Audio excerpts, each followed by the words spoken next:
Good morning, and welcome to Chapel Chat. I'm Pastor Kevin Little, and this is the sanctuary at Fisher United Methodist Church.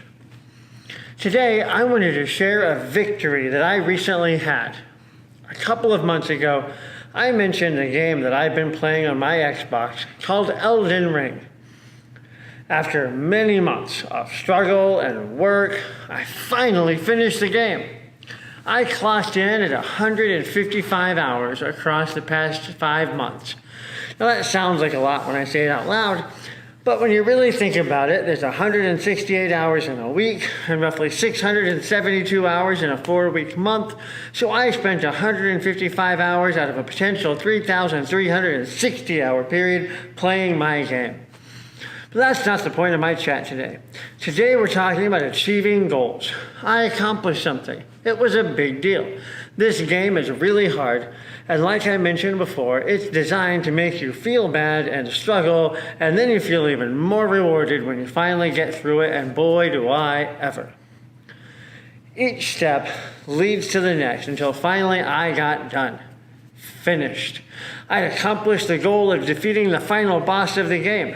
Except I wasn't done. There are still some things left in the map that I didn't explore, bosses that I didn't find to fight, paths that I didn't come across to complete them. So I can dive back in and wander around the map looking for things that I missed, or I can even start all over and try and find some of the paths that I missed that might change the ending of the game. So as I've been trying to decide what to do with this information, do I jump back in and spend time looking around? Or do I start over at a higher difficulty? Or do I start completely fresh and be someone else this time around? As I was thinking about that, I thought about how this can resemble our faith. We often tend to think about our faith journey as one that culminates with our salvation. But salvation is actually just the beginning. Accepting Jesus and recognizing our salvation is just the first level. Sure, it's a good thing.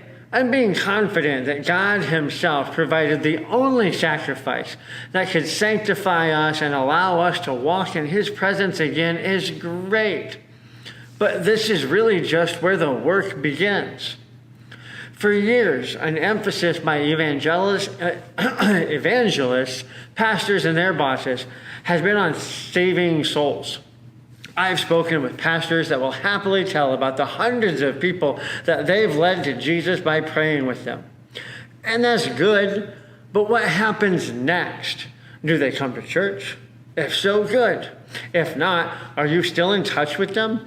Are they active in that church? If so, great. If not, why not? Are they working to make the world the kingdom of God?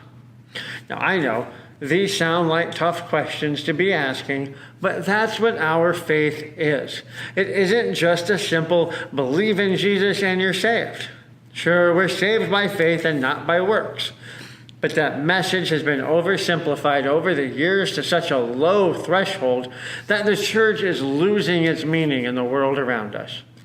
Even though we're saved through the grace of God alone as a free gift available to all who would receive it, we still have work to do. The work we do in our lives after we've accepted the gift of salvation proves our salvation to ourselves and to those around us. The game isn't over yet. There is still much more to do. Have you read the Bible before? Read it again. It teaches me something new all the time. Are you telling people how great your church is? Tell more people.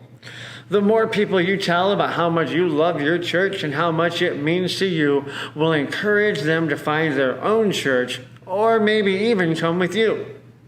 Are you helping with your church's community outreach ministries?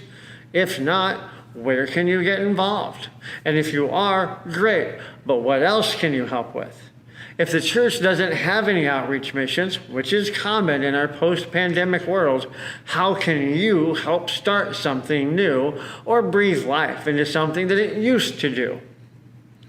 John Wesley believed that Christian perfection was an achievable goal in our human lifetimes. And as Methodists, we follow in that belief. That's the real ending. Everything about our faith journey is a path to perfection. We might not make it in this life, but we have to keep trying and leveling up, because that demonstrates our salvation to the people around us, and God will use that to inspire others to follow us and Himself. Thanks for joining me for another Chapel Chat. I'll see you again next time. Have a great week.